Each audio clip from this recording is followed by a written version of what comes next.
Hello friends, welcome to my channel. Friends, आज हम इस वीडियो में डिस्कस करेंगे लीनियर ट्रांसफॉर्मेशन के क्वेश्चन की कैसे हम एलटी फाइंड करते हैं, कौन सी एलटी होगी कौन सी एलटी नहीं होगी, उसमें हम रेंज स्पेस कैसे फाइंड आउट करते हैं या फिर नल स्पेस की डायमेंशन वगैरह सब कुछ क्वेश्चन डिस्कस करने वाले हैं। तो चलो गाइज स्टार्ट करते हैं आज का लेक्चर। चैनल पे न्यू हो और अगर वीडियो अच्छी लगे तो सब्सक्राइब कर लेना और कमेंट करके जरूर बताना, ठीक है गाइज।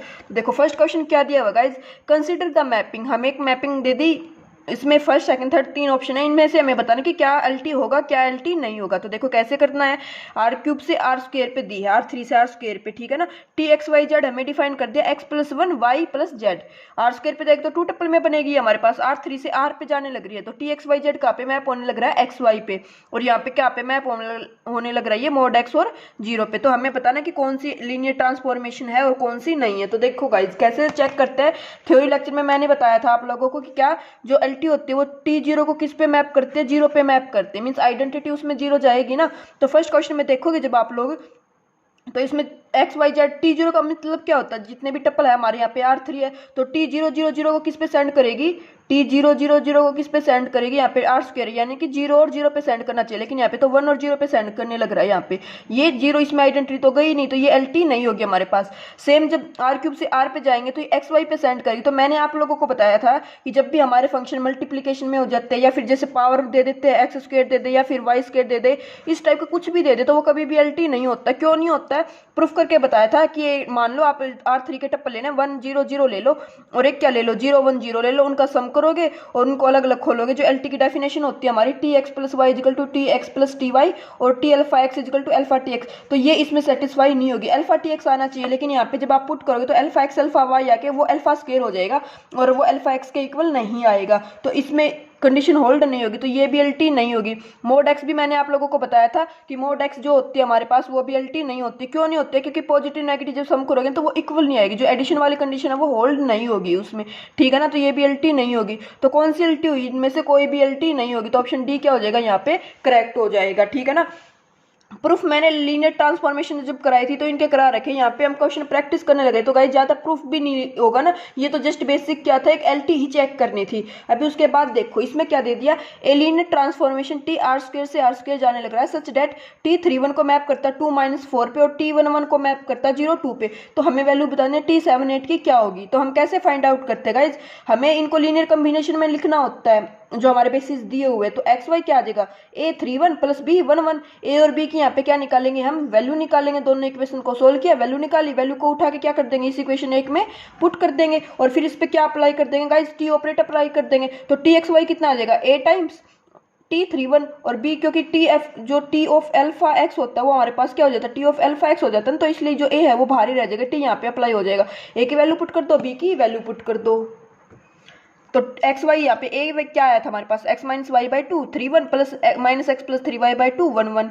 अब क्या करो, इनकी मल्टीप्लाई कर दो, एक्स माइनस वाई की थ्री से मल्टीप्लाई करेंगे, पहले इस पे जो टी ऑपरेट किया था तो टी थ्री वन की वैल्यू कितनी थी हमारे पास, two minus four, T one one की वैल्यू तो जीरो टू। अब इनको क्या करो, मल्टीप्लाई कर दो, तो फर्स्ट में फर्स्ट अप्लाइड हो जाएगा, सेकंड में सेकंड अप्लाइड हो जाएगा, तो टू से करेंगे तो इस टू से एक कैंसिल आउट हो जाएगा। मैंने यहाँ पे किया नहीं, बाद में किया है। तो देखो इसको करोगे तो टू से two cancel, X minus Y यहाँ से आ जाएगा, जीरो इंटू करेंगे तो ये तो जीरो ही रहेगा, तो फर्स्ट अप्लाई आ जाएगा एक्स माइनस वाई। इसको करेंगे तो टू से एक कैंसिल हो जाएगा, minus two x plus two y आ जाएगा, और यहाँ से करेंगे तो माइनस टू एक्स, इस टू से cancel, minus x plus three y add करोगे तो ये आ जाएगा minus three x plus five y. तो यहाँ से टी सेवन एट की वैल्यू कितनी आ जाएगी गाइज, एक्स को 7 पुट करो, वाई को 8 पुट करो, दोनों में पुट करोगे तो माइनस वन और 19 इसकी क्या आ जाएगी वैल्यू आ जाएगी गाइज।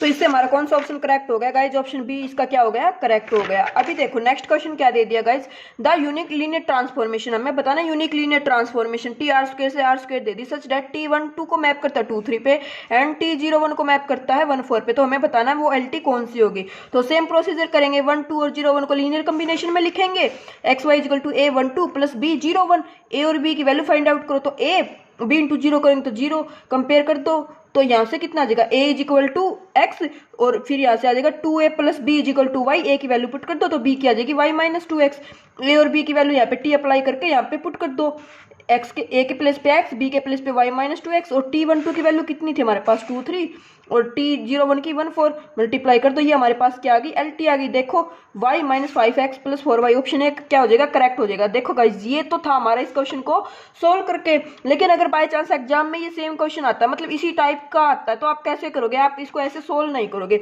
इतना जो टाइम वेस्ट किया ना ऐसे नहीं करोगे। कैसे करोगे, यूनिक बोला ना, तो जो यूनिक LT आएगी वो हमारे बेसिस इनको जो हमारे पास LT डिफाइन की हुई है इसको भी तो क्या करेगी, सेटिस्फाई करेगी ना। तो डायरेक्ट आप 1 2 पुट कर दो XY के प्लेस पे, तो XY के प्लेस पे जब 1 और 2 पुट करोगे तो यहाँ से कितना आ जाएगा 2, है ना, x तो है ही नहीं, और इसमें करेंगे तो -5 + 8 तो 3। यस ये इसको सेटिस्फाई करने लग रहा है इस कंडीशन को। अब 0 1 पुट करो तो 0 1 पुट करोगे तो 1 और 4 आ जाएगा। तो यस अब इसमें देखो सेकंड ऑप्शन में करने लग रहा है, यहाँ पे -5x है, x को 1 पुट करो, y को 2 पुट करो तो -5 + 8 तो 3 आ जाएगा, लेकिन यहाँ पे तो आना चाहिए 2, तो ये LT नहीं हो सकती। सेम इनको भी देखोगे तो ये भी LT नहीं होगी। तो डायरेक्ट अब से जब भी आपसे अगर बाय चांस वो ऐसे ही दे के यूनिक LT पूछ ले तो यूनिक LT तो एक ही होगी ना। तो आप डायरेक्ट क्या करना, जो 1 2 बेसिस दिए होते हैं ना, 0 1 दिए होते हैं, इनकी वैल्यू निकाल लेना, पुट कर देना, जो भी जिस भी वैल्यू से पुट करने के बाद ये बेसिस वाली आ जाए तो वो LT हो जाएगी। तो आगे से इसको ऐसे करना। अभी नेक्स्ट क्वेश्चन देखो गाइज, नेक्स्ट क्वेश्चन में क्या दे दिया हमें, इसमें दे दिया इफ टी आर स्क्वायर से R cube is a linear transformation such that t10 को मैप करते 231 पे एंड t11 को मैप करते 302 पे, then which one of the following statement is are correct. तो अभी लास्ट वाला क्वेश्चन सेम है, तो हमें बताना कि कौन सी स्टेटमेंट क्या की कौन सी LT होगी हमारे पास। तो कैसे करोगे, सेम ऐसे ही t10 पुट कर दो, t10 पुट करोगे तो 10 पुट करोगे तो 231 आना चाहिए 10, x को 1 पुट किया तो यहाँ से कितना आ जाएगा हमारे पास 1, यहाँ से 2, यहाँ से 3 आ जाएगा, लेकिन ये 231 है तो ऑप्शन ए क्या होगा, नहीं होगा। इसमें पुट करो तो यहाँ से 2 आ जाएगा, यहाँ से 3 आ जाएगा, यहाँ से 1 आ जाएगा। y को तो 0 पुट करोगे ना, फिर 1 1 पुट करो तो 2 और 1 3, 3 - 3 0, 1 + 1 2, तो ये LT होने लग रही है। दोनों कंडीशन क्या करने लग रही है, ये सेटिस्फाई करने लग रही है। सेम इसमें पुट करोगे 1 0 पुट करोगे तो 2 3 1, ये तो आ गया, लेकिन 1 1 पुट करोगे जब तो 2 - 1 करके 1 आ जाएगा, 3 नहीं आएगा, ठीक है ना। तो ये डिस्कार्ड हो जाएगा, सेम ये भी डिस्कार्ड हो जाएगा, ठीक है ना। आप नीचे प्रूफ देख लेना इसका, ऐसे ही है। तो ऑप्शन बी क्या हो जाएगा, इसमें करेक्ट हो जाएगा हमारे पास। नेक्स्ट क्वेश्चन दे दिया guys, let T R square से R square be a linear transformation such that t10 को मैप करता 1 2 पे एंड t01 को मैप करता 2 1 पे, और हमें वैल्यू बतानी है t ऑफ 1 1 की। तो गाइस देखो अब तक रो वाइज लिखता था ना वो, जैसे ऐसे लिखता था वो, अब की बार उसने क्या किया, कॉलम वाइज पुट कर दिया। तो बच्चे गलती कर देते, वो सोचते पता नहीं कैसे करेंगे। तो गाइस मैं आपको बताती हूँ, अगर आपको कॉलम वाइज नहीं सोल्व करना तो कोई बात नहीं, हम जो t01 है इसको ऐसे भी तो लिख सकते हैं ना t10, और इसको ऐसे लिख दो, बस ट्रांसपोज करके लिख दो इसका। तो ट्रांसपोज करके कर दिया मैंने इसको, t10 को 1 2 पे, t01 को 2 1 पे मैप करता ही हमारे पास, है ना। ऐसे कर दो रो वाइज। और अब ए बी सी सेम पहले वाला पैटर्न अप्लाई कर दो, ए की वैल्यू निकाल दो, बी की निकाल दो, पुट कर दो, LT अप्लाई कर दो, 1 1 पे बतानी है तो 3 और 3 आ जाएगी, इसका ट्रांसपोज कर लेना अब, तो ऑप्शन सी हमारा करेक्ट हो जाएगा। अब एक बात ये थी, अब मैं एक बात और भी बताती हूँ आपको कि क्या ये जो ये क्वेश्चन दिया हुआ ना हमारे पास गाइज, इसमें क्या है हमारे पास 1001 स्टैंडर्ड बेसिस दिए हुए हैं, 1001, है ना। अगर इन दोनों स्टैंडर्ड बेसिस को ऐड करोगे तो 1 1 ही बन जाएगा ना, फर्स्ट प्लस सेकंड करोगे तो यही वैल्यू पूछ रखी है। तो क्या करो, दोनों को ऐड कर दो, 2 और 1 3, 2 और 1 3, फर्स्ट इसकी एंट्री में ये 2 + 1 3, तो 3 और 3 आ जाता। ऐसे भी करके देख लेना आप एग्जाम में, क्योंकि हमें एग्जाम में टाइम बचाना होता है गाइस ना, कि क्वेश्चन लेंथी करके सोल्व और खुद को ये प्राउड कराना कि मैंने तो क्वेश्चन सोल्व कर दिया, नहीं, हमें जल्दी से जल्दी आंसर फाइंड आउट करना होता है। तो दोनों का सम ही था ये 1 1 1, है ना, तो ऐसे निकाल सकते थे। तो अब कॉलम में दे या रो में दे कोई प्रॉब्लम नहीं है ना, अगर कॉलम में देता है तो उसको रो में निकाल लो और फिर उसका ट्रांसपोज कर देना, कॉलम में ही आ जाएगा, ठीक है गाइज। उसके बाद जो नेक्स्ट क्वेश्चन है इसमें क्या दे दिया हमें, इफ टी आर क्यूब से R cube is given by T x Y Z, ये दे दिया x - y y + 3z x + 2y, और हमसे पूछा है टी इनवर्स। तो देखो गाइज जब हमने LT किया था तो मैंने आपको बताया था कि अगर इस टाइप से पूछता तो हम वहाँ पे पुट कर देते थे कि टी एक्स वाई जेड को क्या मान लेते हैं, ABC मान लेते हैं, और फिर इसमें से वैल्यू कंपेयर करते हैं, x - y = a y + 3z = b, ऐसे, है ना। और फिर हम क्या निकालते हैं, a और b और एक्स वाई जेड तीनों की क्या निकालते हैं, वैल्यू निकालते हैं। बहुत लेंथी प्रोसीजर हो जाता है वहाँ पे, है ना।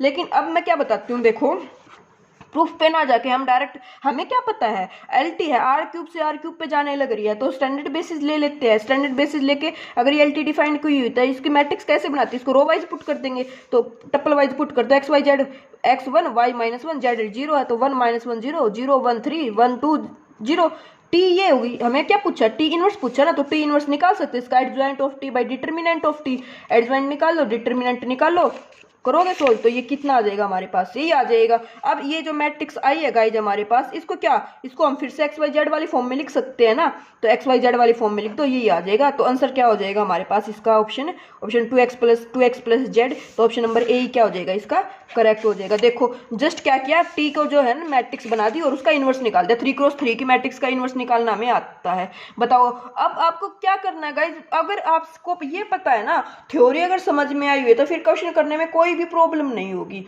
ठीक है ना। जस्ट क्या किया, अगर इस टाइप का क्वेश्चन वो आगे भी दे देता तो आपको डायरेक्ट मैट्रिक्स निकाल ली और उसका इनवर्स निकाल दिया। क्यों, कब, जब हमारे पास जैसे r³ से r³ है या फिर r² से r² स्टैंडर्ड में दिया हुआ है। तो अब आप बोलोगे अगर r4 से r4 दे देता वो तो 4x4 की मैट्रिक्स बन जाती, उसके बाद उसका एडजॉइंट निकालना थोड़ा डिफिकल्ट होता, तो उसको वैसे जनरल वैसे करते, बट गाइज वो इतना लेंथी देगा ही नहीं, वो 2 या 3 पे ही जाके वो कर देता, 4 पे कभी देता ही नहीं, आज तक तो कभी क्वेश्चन आया नहीं है 4x4 पे। अब आ जाए तो पता नहीं, 99% चांस है नहीं आएगा, ठीक है ना। तो 3x3 पे ही आएगा और उसको आपको ऐसे करना अगर आ जाता है तो। देखो अभी जैसे एक क्वेश्चन मैंने आपको प्रैक्टिस के लिए दिया है, टी ए भी जाता है a प्लस बी और a पे, इसको एक्स वाई से भी डिनोट कर सकते हैं आप लोग, एक्स वाई जाता है एक्स प्लस वाई और एक्स पे, टी इनवर्स निकालना, तो इसकी मैट्रिक्स बना दोगे आप लोग, इसकी मैट्रिक्स क्या बन जाएगी 1 1 1 0, ये बन गई टी मैट्रिक्स। इसका इनवर्स निकालोगे तो क्या आ जाएगा हमारे पास, इसका इनवर्स निकालोगे तो इसका आ जाएगा 0, यहाँ से करोगे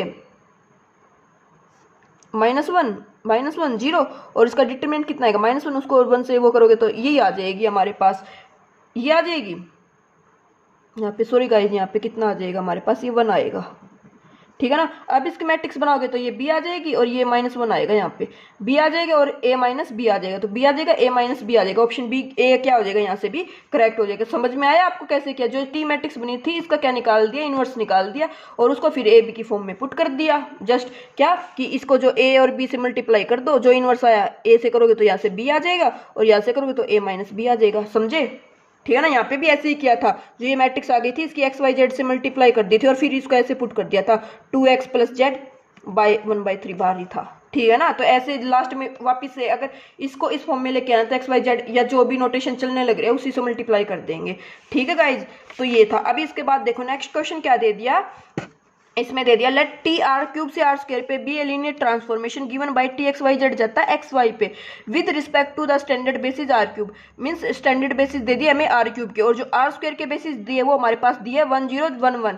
हमें बताना मैट्रिक्स रिप्रेजेंटेशन क्या होगी। तो देखो पहले तो मैं आपको बताती हूँ, अगर टी हमारा u से v पे जाता था तो जो मैट्रिक्स का साइज होता था वो क्या होता था, dimension of v into dimension of u होता था हमारे पास, आपको याद हो तो, है ना। तो यहाँ पे r2x3 की मैट्रिक्स बनेगी तो ऑप्शन ए और डी तो हो ही नहीं सकता, क्यों, क्योंकि यहाँ पे मैट्रिक्स बनेगी 2x3 की, रिवर्स जाते हैं तो 2x3 या तो ये होगी या ये होगी। तो अब कैसे चेक करेंगे, पहले तो r3 के बेसिस दिए तो इनकी इमेज निकाल लो, t1 0 0 0 की इसके आ जाएगी 1 0 0 1 और 0 0 इसमें पुट कर दोगे, x को 1 y को 0 z को 0 तो 1 0 0 1 0 की 0 1 और 0 0 0 की 0 0 आ जाएगी, 0 0 1 की, है ना। अब देखो टी बी डैश से निकालनी होती है हमें, तो बी डैश जो ये दिए हुए है B dash standard basis 1 0 0 1 sorry 1 0 1 1, तो इनका क्या निकालेंगे, लीनियर कॉम्बिनेशन निकालोगे same, a 1 0 plus b 1 1, compare करो, a की वैल्यू निकाली b की वैल्यू निकाली, यहाँ पे पुट की। अब इनका वेक्टर का यूज कर देंगे इक्वेशन 1 में, तो देखो t1 0 0 की इमेज थी 1 0, तो इस इक्वेशन में 1 के प्लेस x के प्लेस पे 1 y के प्लेस पे 0 पुट करोगे तो 1 बेसिस यही रखने सेम 1 0 प्लस 0 1 1, 0 1 की क्या आ जाएगी -1 और यहाँ पे 1 0 0 की क्या आ जाएगी, x मतलब z x और y दोनों 0 ही लेने तो 0 0 आ जाएगी। अब जो ये LT आती है हमारे पास, जो ये इक्वेशंस इनको क्या करना होता है गाइस, कॉलम वाइज पुट करना होता है हमें। जो ये इक्वेशन आ गई तो कॉलम वाइज पुट करोगे तो 1 0 -1 1 0 और 0, तो ये आ जाएगी। तो इससे ऑप्शन कौन सा करेक्ट होगा, इससे ऑप्शन नंबर सी क्या हो जाएगा हमारे पास करेक्ट हो जाएगा। समझ में आया, इनसे बेसिस की इमेज निकाली, इनसे लीनियर कॉम्बिनेशन से स्केलर की वैल्यू निकाली, स्केलर की वैल्यू के निकाल के इन इक्वेशंस का जो ये इक्वेशन 1 निकाली थी इनका यूज कर दिया इस इक्वेशन में, ठीक है। ऐसे इसको क्या करना होता है, मतलब सोल्व करना होता है। कितने स्टेप में यूज हुआ है इसका, 3 स्टेप में क्वेश्चन सोल्व हो गया, 1 स्टेप 2 स्टेप और 3 स्टेप, और उसके बाद जो ये वेक्टर्स जो आ गए लीनियर इक्वेशन इनको कॉलम में पुट कर देना है, ठीक है। उसके बाद नेक्स्ट क्वेश्चन देखो गाइज, इसमें क्या दे दिया, अब इसमें दे दिया टी P3 से P2 पे जाने लग रहा है और 0 1 पे डिफाइंड है interval, be defined by the T P x define किया हुआ उसने P double dash x plus P dash x. तो हमें क्या बताने, मैट्रिक्स रिप्रेजेंटेशन बतानी है टी की विद रिस्पेक्ट टू P3 के। अब P3 पॉलिनोमियल है तो इसके बेसिस क्या होते हैं 1x x square x cube.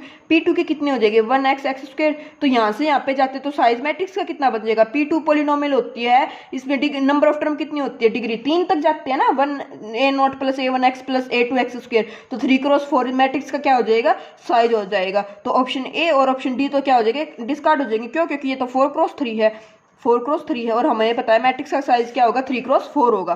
तो देखो अब टीपी ये दिखा दी, तो 1 की इमेज निकालो। 1 कैसे निकालने, p double dash x plus p dash x लेना है, तो 1 का 2 बार डेरिवेटिव करोगे 0, फिर 1 बार डेरिवेटिव करोगे तो 0, दोनों का सम करोगे तो 0 ही आ जाएगा। अब उनको किसके लीनियर कॉम्बिनेशन में लिखना है 1x और x स्क्वायर के लीनियर कॉम्बिनेशन में लिखना है। तो 0 को कैसे लिख सकते हैं 0 into 1 plus 0 into x plus 0 into x square.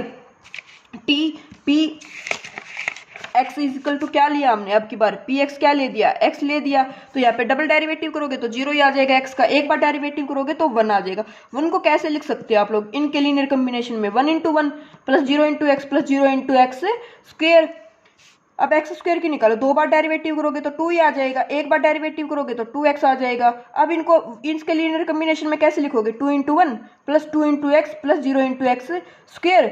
X cube निकालोगे तो 6x प्लस 3x स्क्वायर, तो 1 तो आएगा ही नहीं, तो 0 into 1 plus 6 into x plus 3 into x square. जो ये लीनियर इक्वेशन आ गई, इनको क्या बताया मैंने कॉलम वाइज पुट करो, तो फर्स्ट कॉलम 0 0 0 ये आ जाएगा क्योंकि इसमें सारी एंट्री 0 ही है, तो 0 0 0, इसमें करेंगे तो 1 0 0, इसमें करेंगे तो 2 2 0 और इसमें करेंगे तो 0 6 3, तो ये आंसर आ जाएगा। इससे ऑप्शन कौन सा मैच होने लग रहा हमारा, ऑप्शन नंबर सेकंड क्या हो जाएगा करेक्ट हो जाएगा। समझ आया गाइज, जस्ट क्या किया, जो पॉलिनोमियल के जो हमारे बेसिस होते हैं स्टैंडर्ड बेसिस, वो उनका डेरिवेटिव जो भी हमारी एलटी डिफाइंड हुई है उसमें पुट कर देंगे और उसके बाद उनको मैट्रिक्स फॉर्म में लिख देंगे।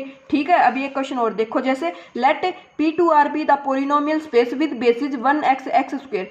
P2 के बेसिस यही होते हैं मैट्रिक्स। अब देखो एक ही बेसिस दी हुई ना, मतलब एक ही एलटी डिफाइन की, तो मीन्स हमें पता है दोनों साइड बेसिस लेने स्टैंडर्ड बेसिस P2 के ही। तो P2 के स्टैंडर्ड बेसिस क्या होते हैं 1x और x स्क्वायर ही होते हैं। तो 1x x स्क्वायर से मैट्रिक्स कितने ऑर्डर की बनेगी 1x x स्क्वायर से, तो मैट्रिक्स का ऑर्डर तो 3 हो जाएगा, तो 3x3 की मैट्रिक्स बनेगी हमारे पास। Then the matrix representation of T, P क्या डिफाइन कर दिया Px minus P0 by x, तो इससे मैट्रिक्स बनानी है अब की बार हमें। तो कैसे बनाओगे, देखो ये ऑप्शन दिए हुए हैं यहाँ पे, तो टी पी एक्स ये दिया, px 1 लेंगे तो टी ऑफ 1 की वैल्यू क्या आ जाएगी px 1 1 माइनस p0, p0 कितना आ जाएगा, कॉन्स्टेंट में तो कोई जीरो का फर्क पड़ेगा ही नहीं, तो 1 minus 1 divided by x, 1 minus 1 कर देंगे तो 0, तो 0 ही आ जाएगा, तो 0 into 1 0 into x 0 into x square. फिर पी एक्स को x लेंगे तो P x x minus p0 कितना आ जाएगा, x के प्लेस पे 0 पुट करेंगे तो ये 0 ही आ जाएगा, तो x माइनस 0 बाई एक्स, तो ये कैंसिल आउट होकर 1 आ जाएगा, तो 1 into 1 plus 0 into x plus 0 into x square.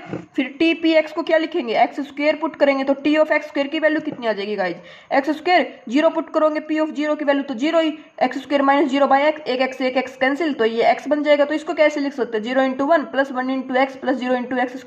अब क्या करो, इनको कॉलम वाइज पुट कर दो, तो कॉलम वाइज पुट करोगे तो फर्स्ट कॉलम 0 0 0, इसका आ जाएगा 1 0 0 और इसका आ जाएगा 0 1 0, तो ऑप्शन नंबर कौन सा करेक्ट हो जाएगा, ऑप्शन नंबर बी हमारे यहाँ से क्या हो जाएगा गाइज करेक्ट हो जाएगा। आई होप गाइज आपको ये अच्छा लग रहा होगा, समझ में भी आने लग रहा होगा, तो कमेंट करके बता देना गाइज, अगर कोई डाउट हो तो अभी बता देना समझ ना आए तो। अभी उसके बाद नेक्स्ट क्वेश्चन देखो गाइज, जिसमें क्या दे दिया, late n be the vector space of all real polynomials of degree at most 3, n vector space दे दिया पोलिनोमियल का, डिग्री कितनी है ज्यादा से ज्यादा 3, तो 1x x स्क्वायर और x क्यूब ये इसके क्या हो जाएंगे बेसिस हो जाएंगे, दोनों साइड यही लेने, तो 4x4 की मैट्रिक्स बनेगी। ठीक है, एस एन से एन पे जाता है और डिफाइन कर दिया पी एक्स को किस पे भेजता है, पी एक्स प्लस 1 पे ट्रांसफॉर्म करता है। तो देखो पी एक्स अगर 1 लिया तो एस ऑफ 1 कितना आ जाएगा हमारे पास, x प्लस 1 करेंगे तो कांस्टेंट में तो कुछ फर्क पड़ेगा ही ना, बच्चों को यही समझ नहीं आता, वो सोचते 1 प्लस 1 करेंगे वो 2 निकाल देते, लेकिन गाइज पी एक्स हमारे पास 1 है, x कुछ भी पुट करो, x में रिप्लेस कर दो, क्या 1 में रिप्लेस कर सकते हो, क्या नहीं कर सकते ना। अगर यहाँ पे 1 प्लस एक्स होता तो इसमें रिप्लेस कर सकते थे x प्लस एक्स को x प्लस 1 से, तब ये 2 प्लस एक्स आ जाता, समझी मेरे बात आप लोग। तो पी एक्स तो 1 पे 1 ही रहेगा, पी एक्स प्लस वन भी 1 ही रहेगा, ठीक है। अब उसके बाद देखो पी अगर एक्स को एक्स लेते हैं तो एस ऑफ एक्स किस पे जाना, P of x plus one पे, तो यहाँ पे रिप्लेस करेंगे एक्स को एक्स प्लस वन से, तो इसकी वैल्यू आ जाएगी एक्स प्लस वन। सेम जब एक्स स्क्वायर जाएगा तो वो कितना जाएगा, एक्स प्लस वन के स्क्वायर पे जाएगा, एक्स को एक्स प्लस वन से रिप्लेस करना, तो ये कितना आ जाएगा, x square plus 2x plus one बन जाएगा, और एक्स क्यूब में एक्स प्लस वन के क्यूब में चला जाएगा। और इसको फिर क्या करेंगे, हम सोल्व करेंगे, निकाल लेंगे, और फिर क्या करेंगे, कॉलम वाइज पुट कर देंगे, तो देखोगे तो आपका ये आंसर मैच हो जाएगा। कौन सा आंसर आ जाएगा, 1 1 1 0 1 2, तो 1 1 1 इसी में दिया हुआ है, 1 1 1 ऑप्शन बी करेक्ट हो जाएगा हमारा इससे, ठीक है ना। आई होप गाइज आपको समझ में आया होगा। अभी उसके बाद देखो, let T1 and T2 be two linear transformation such that R cube से आर स्क्वायर पे जाती है। T1 दे दिया ये, T2 दे दिया ये, हमें पूछा है defining formula 3T1 plus 5T2 या फिर 2T1 माइनस 3T2। तो देखो ये प्रूफ तो ये है, ये करोगे आप लोग ऐसे 3T1 5x2 इसकी मल्टीप्लाई करोगे, बट मैं आपको बताती हूँ क्या करना है, जो 3 है ना उसकी मल्टीप्लाई कर देना T1 से, जो भी डिफाइन ये दी हुई ना इसकी 3 से मल्टीप्लाई कर दो, और इसकी कर दो 5 से, है ना। फर्स्ट में इसकी मल्टीप्लाई करोगे 3 से तो फर्स्ट में ऐड हो जाएगी, और फिर फर्स्ट टपल फर्स्ट में ऐड, सेकंड टपल सेकंड में ऐड, जो आएगा वो ये आंसर आ जाएगा। सेम सेकंड में कर देना, 2T1 T1 की 2 से मल्टीप्लाई कर देना, T2 की 3 से मल्टीप्लाई कर देना, दोनों को सब्ट्रैक्ट कर लेना, बस हमारा आंसर आ जाएगा। डिफाइनिंग फॉर्मूला यही होता हमारा, इसमें कुछ करना होता नहीं हमें। उसके बाद नेक्स्ट क्वेश्चन देखो गाइस, नेक्स्ट क्वेश्चन में क्या दे दिया, टी आर क्यूब से आर क्यूब पे जाता है, be the linear transformation defining by T x1 x2 x3 को इस पे मैप करता है। Dimension of null space of T square की डायमेंशन पूछ ली, किसकी, नल स्पेस की। तो कैसे करोगे, अभी मैंने बताया आपको, जो मैट्रिक्स एलटी डिफाइन करते हैं उसको स्टैंडर्ड बेसिस में हम रो वाइज पुट कर देते हैं। तो रो वाइज पुट करोगे तो 1 3 2 2 4 1 2 1 माइनस 1 ये आ जाएगी। टी स्क्वायर निकालना है तो टी की टी से मल्टीप्लाई करो, ये आ जाएगी। इस टी स्क्वायर की क्या बतानी है गाइस, नल स्पेस की डायमेंशन बतानी है, मींस नलिटी बतानी है। तो कैसे करोगे, टी स्क्वायर को रो रिड्यूस कर दो, रो रिड्यूस करने के बाद इसकी रैंक निकालो, रैंक आ गई 2, तो नलिटी क्या आती है माइनस आर, नल स्पेस यही तो होता है, तो ये क्या आ जाएगी 1 आ जाएगी। तो डायमेंशन इसकी कितनी आ जाएगी, नल स्पेस की 1 आ जाएगी। तो ऑप्शन बी क्या हो जाएगा, करेक्ट हो जाएगा। अगर आपने अब नहीं पता तो आप सोचेंगे पता नहीं यार टी स्क्वायर में क्या दे दिया, इसको कैसे करेंगे, बट कुछ भी नहीं है, डायरेक्ट इसको मैट्रिक्स फॉर्म में पुट कर दो और वहां से निकाल लो, ठीक है। अभी इसके बाद नेक्स्ट क्वेश्चन में क्या दे दिया guys, if T R cube से R4 से आर क्यूब पे जाता be the linear transformation defining by this, ठीक है। और उसके बाद इसने हमसे क्या पूछ रखी है, इसने पूछ रखी है यहाँ पे डायमेंशन क्या होगी, then dimension of range space, ये लिखना भूल गए यहाँ पे, then dimension of range space. तो क्या करोगे, रो वाइज पुट कर दो, ठीक है। उसके बाद रो रिड्यूस कर दो, रैंक निकाल दो। जो रैंक होती है भाई हमने लास्ट लेक्चर में देखा था, जो रैंक होती है भाई रेंज स्पेस की क्या हो जाती है, डायमेंशन हो जाती है। रैंक कितनी आई है, 2 आई है, तो डायमेंशन कितनी हो जाएगी, 2 हो जाएगी। तो ऑप्शन सेकंड क्या हो जाएगा, इसका करेक्ट हो जाएगा गाइज। इसके बाद देखो ये क्वेश्चन ना ये हमारे पास इंपॉर्टेंट है, इसमें आप बच्चे के बहुत बार मैसेज भी आते हैं और उनको समझ नहीं आता कि इसको कैसे करना होता है। मैंने इसको शॉर्ट फॉर्म से भी किया है एंड मेथड से भी किया है। देखो इसमें क्या दे दिया, let V be the real vector space of all 2 cross 2 real matrices, और उसके बाद एक मैट्रिक्स दे दी एम। एम क्या है, 1 - 2 2 माइनस और 4। Define a linear transformation T on V as such that T A is equal to M A, then the rank of T is. तो हमें बताने टी की रैंक क्या होगी। तो देखो अब हमें मैट्रिक्स के लिए 2 क्रॉस 2 की रियल मैट्रिक्स के लिए हमें बेसिस बताने हैं। आप समझना, जैसे जब हम एल टी डिफाइन करते थे T P of X is equal to something कुछ भी, तो हम पी एक्स के स्टैंडर्ड बेसिस ही तो लेके चलते थे। तो मैट्रिक्स के स्टैंडर्ड बेसिस क्या होते हैं, यही होते हैं 1 0 0 1 0 1 0 0 0 0 1 0 0 0 0 1। 2 क्रॉस 2 के लिए, 3 क्रॉस 3 के लिए भी ऐसे ही चलेंगे हमारे पास, ठीक है ना। तो देखो अब T A is equal to M A, M क्या होते हैं गाइस, हमारे पास फिक्स मैट्रिक्स होती है। एम को वो रिप्लेस कर दे क्यू से, टी से, एम से, बी से, एस से, वाई से, फर्क नहीं पड़ता, जस्ट एक नोटेशन है। आपको क्या याद रखना है, T A is equal to M A, और एक फॉर्म दे देता है गाइज वो T A is equal to A M. ये 2 ही फॉर्म पूछता है वो हमसे, एम में दे दे तो कैसे करना है, ए एम दे दे तो कैसे करना है। प्रूफ तो दोनों का सेम है, बस ट्रिक थोड़ी अलग है, ट्रिक बाद में बताऊंगी, पहले प्रूफ पे आते हैं। तो देखो T A is equal to M में दिया हुआ है, तो ए के बेसिस लेंगे 1 0 0 0 लेंगे, तो इसकी एम इंटू ए से मल्टीप्लाई कर दो, ये आएगा 0 1 0 0। 4 बेसिस है तो चारों को लेंगे ना, उनके एम से मल्टीप्लाई करके ये 4 वैल्यूज आ जाएगी। अब इनको क्या करना होता है गाइस, कॉलम वाइज पुट कर देना होता है। फर्स्ट मैट्रिक्स को फर्स्ट कॉलम में, सेकंड मैट्रिक्स को सेकंड कॉलम में। तो कैसे पुट करोगे, 1 0 - 2 0 1 0 - 2 0 फर्स्ट कॉलम, फिर 0 1 0 - 2 को सेकंड कॉलम में, -2 0 4 0 को थर्ड कॉलम में, 0-2 0 4 को फोर्थ कॉलम में निकाल दो, ये मैट्रिक्स बन गई रो। क्योंकि हमसे क्या पूछे, रैंक पूछे ना, रैंक ऑफ टी, तो इसको क्या कर दो, रो रिड्यूस कर दो, रैंक आ जाएगी 2। तो ऑप्शन नंबर बी क्या हो जाएगा, करेक्ट हो जाएगा। अब आपको अगर इतना काम नहीं करना ना, जो ये निकाली है, ये वैल्यूज ये निकाली है, ये नहीं निकालनी, तो ट्रिक सुन लो अब आप लोग। इसमें क्या होता है guys, T equal to M में दे दिया ना, तो आप याद रखो MAS मास, और एस यहाँ पे रिप्रेजेंट करता है स्केलर मैट्रिक्स को। मीन्स सुनना गाइज, जो हमारी मैट्रिक्स दी हुई है ना, फिक्स मैट्रिक्स, उसको स्केलर मैट्रिक्स बना दो। अब आप बोलोगे इसको स्केलर कैसे बना, अरे जो हर देखो 2x2 की मैट्रिक्स थी, दो मल्टीप्लाई करेंगे तो कॉलम वाइज जब करेंगे तो 4x4 की मैट्रिक्स बनी है ना, तो इसी को क्या करो, स्केलर बना दो। कैसे, 1 को 2x2 बना दो, -2 को 2x2 की स्केलर मैट्रिक्स बना दो, सेम इसको, सेम 4 को। मीन्स एक स्क्वायर मैट्रिक्स बना दो 2x2 की, जिसका स्केलर क्या हो, हमारे पास 1 हो। एक स्क्वायर मैट्रिक्स बना दो -2 की, जिसका स्केलर क्या हो, मीन्स -2 हो। जैसे ऐसे 1 0 0 1 2x2 की बन गई ना, फिर क्या है, -2 है तो -2 0 0 -2, 2x2 की बन गई।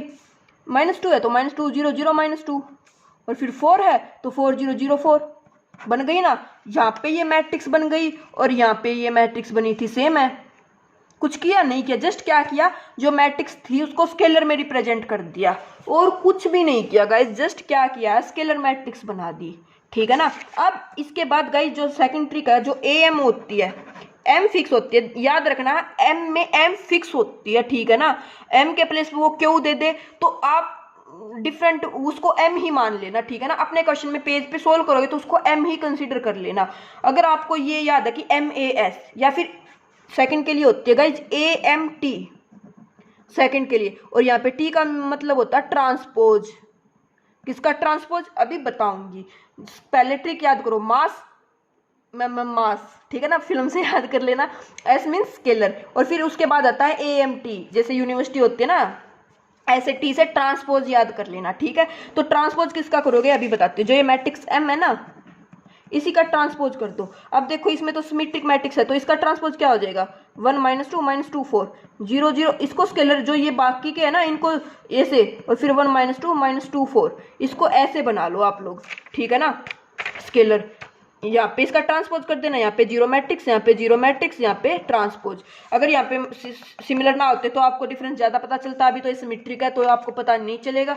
तो टी से क्या लेना गाइस, इसका ट्रांसपोज लेना, इसका ट्रांसपोज इसी के इक्वल आएगा, तो ये मैट्रिक्स ऐसे बन जाएगी। अगर बाय चांस इसके प्लेस पे 3 होता है यहाँ पे, तो ये यहाँ पे 3 आ जाता, यहाँ पे -2 चला जाता। तो आई होप गाइज आपको ये वाली ट्रिक भी अच्छी लगी होगी। अब आप क्वेश्चन को इतने लेंथी वे से ना करके जस्ट ट्रिक से सोल्व करोगे, मास से या फिर AMT से, वो डिपेंड करता है, वो आपसे T इक्वल टू M में देने लग रहा है या फिर T इक्वल टू AM देने लग रहा है। तो AM है तो AMT लगा देना, और M में है तो MAS लगा देना, ठीक है गाइज। तो ये थे आज के कुछ क्वेश्चंस, 14 क्वेश्चन गाइज डिस्कस किए हैं हमने इस वीडियो में लीनियर ट्रांसफॉर्मेशन के। जो नेक्स्ट लेक्चर आएगा eigen value eigen vector diagonalisable से रिलेटेड आएगा, उसके बाद quadratic form and inner product space. Guys ये 2 लेक्चर ORLT में आएंगे, लीनियर अलजेब्रा में आएंगे, ठीक है ना।